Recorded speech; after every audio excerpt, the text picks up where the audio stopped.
कृष्ण वंदे जगद्गुरुम्। 18वां अध्याय का 35वां श्लोक। यया स्वप्न भयं शोकं विषादं मदमेव च न विमुच्यति दुर्मेधा धृतिः सा पार्थ तामसी।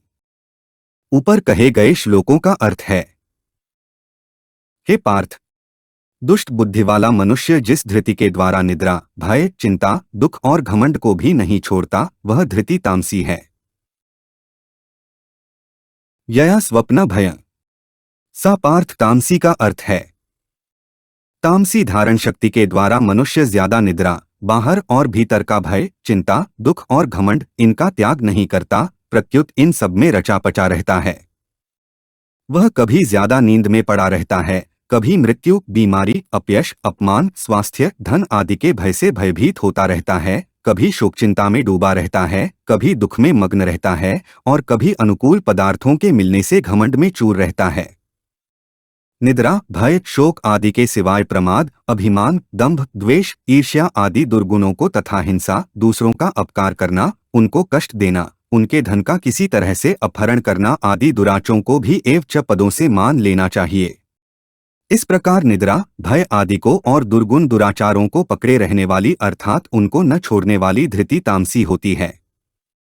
भगवान ने 33वें-34वें श्लोकों में धार्यते पद से सात्विक और राजस मनुष्य के द्वारा क्रमशः सात्विकी और राजसी धृति को धारण करने की बात कही है, परंतु यहाँ तामस मनुष्य के द्वारा तामसी धृति को धारण करने की बात नहीं कही।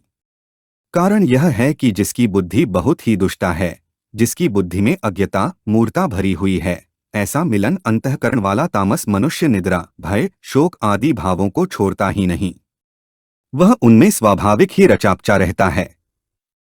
सात्विकी, राजसी और तामसी, इन तीनों धृतियों के वर्णन में राजसी और तामसी धृति में तो क्रमशः फलाकांक्षी और दुर्मेधाह पद से कर्ता का उल्लेख किया है, पर सात्विकी धृति में कर्ता का उल्लेख किया ही नहीं। इसका कारण यह है कि सात्विकी धृति में कर्ता निर्लिप्त रहता है, अर्थात उसमें कर्तृत्व का लेप नहीं होता, परंतु राजसी और तामसी धृति में कर्ता लिप्त होता है। विशेष बात, मानव शरीर विवेक प्रधान है।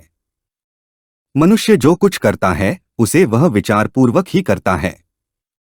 वह जो ही विचारपूर्वक काम करता है, त्यों ही विवेक ज्यादा स्पष्ट प्रकट होता है।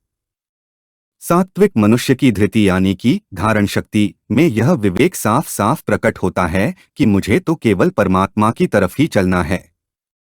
राजस मनुष्य की धृति में संसार के पदार्थों और भोगों में राग की प्रधानता होने के कारण विवेक वैसा स्पष्ट नहीं होता, फिर भी इस लोक में सुख, आराम, मान आदर मिले और परलोक में अच्छी गति मिले, भोग मिले, इस विषय में विवेक काम करता है और आचरण भी मर्यादा के अनुसार ही होता है। परंतु तामस मनुष्य की धृति में विवेक बिल्कुल ही दब जाता है।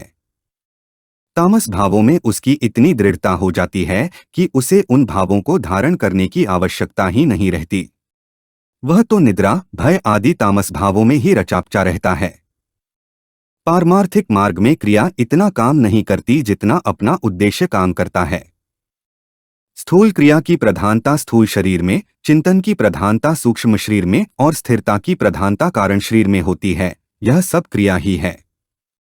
क्रिया तो शरीरों में होती है, पर मेरे को तो केवल पारमार्थिक मार्ग पर ही चलना है, ऐसा उद्देश्य या लक्ष्य स्वयं यानी कि चेतन स्वरूप में ही रहता है।